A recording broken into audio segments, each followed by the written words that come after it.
கிறிஸ்துவுக்குள் மிகவும் அன்பான தெய்வ பிள்ளைகளே, இன்றைக்கி 15/4/2026 புதன்கிழமை காலை சரியாக 8:30 மணி.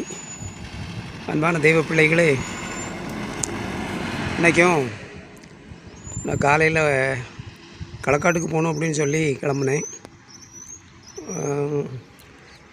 பைக்கை நைட்டு நான் இந்த பழைய கூடாரத்துக்குள்ளே விட்டுருவேன். பைக்கு எடுக்கிறதுக்காக நான் வந்தேன்.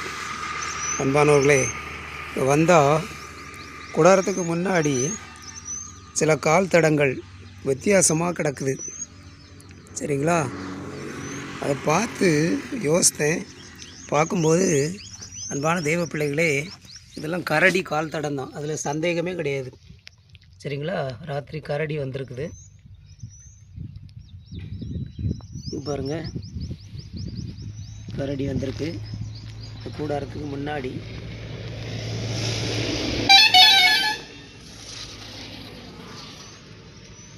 கரடி நடமாட்டம் இருக்குது. அன்பான தெய்வ பிள்ளைகளே, பாருங்கள், அதான் எந்த பக்கம் இருந்து வந்திருக்கு அப்படிங்கிறத நான் பார்க்குறதுக்கு ட்ரை பண்ணுறேன். இவ்வளோ இடத்துல தான் தெரியுது. இவ்வளோ இடத்துல கொஞ்சம் மணல் மாதிரி இருக்கிறதுனால தெரியுது. சரிங்களா? இல்லைன்னா தெரியாது. அந்த கரடி காலில் உள்ள நகங்கள்லாம் அப்படி பதிஞ்சிருக்கு. சரிங்களா? இப்போ இதில் ஒரு பொம்பளையாள் வந்தது. அந்த பொம்பளையாளும் பார்த்துட்டு இது கரடி கால் தடம் தான் அப்படின்னு சொல்லிட்டு போகுது. கரடி ஏற்கனவே கிடக்குது, பெரிய கரடி கிடக்குது அப்படின்ட்டு போகிறாங்க. சரிங்களா? அந்த பக்கம் அவங்களுக்கு வயல் இருக்குது. ஏதோ அந்த பக்கம் போயிட்டுருக்காங்க. அந்த போகிறாங்க பாருங்கள்,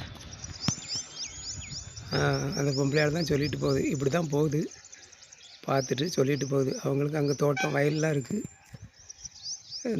இந்த பொத்தையில் கிடக்கு, பாறை மேலே உட்காந்துட்டு இருந்தது அப்படின்லாம் சொன்னாங்க. சரிங்களா? அவங்க ஃபாரஸ்ட்டில் போய் கம்ப்ளைண்ட் பண்ணாங்களாம் பிடிக்கணுன்ட்டு. அது அவங்க பட்டா, அவங்க பத்திரம், அப்புறம் விஓட்டேருந்து எழுதி வாங்கிட்டு அதெல்லாம் கொண்டு வாங்க, அப்போ தான் நாங்கள் பிடிக்க ஏற்பாடு பண்ணோம் அப்படின்னாங்களாம் ஃபாரஸ்ட் டிபார்ட்மெண்ட்லேருந்து.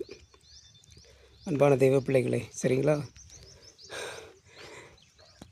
நான் கதை சொல்லலை, உண்மையை தான் சொல்கிறேன். நான் எப்படிப்பட்ட இடத்துல குடியிருக்கேன் அப்படின்னு பாருங்கள். அன்பானவர்களே, கர்த்தர் என்னோடு இருக்கிறதுனால தான் நான் பயம் இல்லாமல் குடியிருக்கேன். சரிங்களா?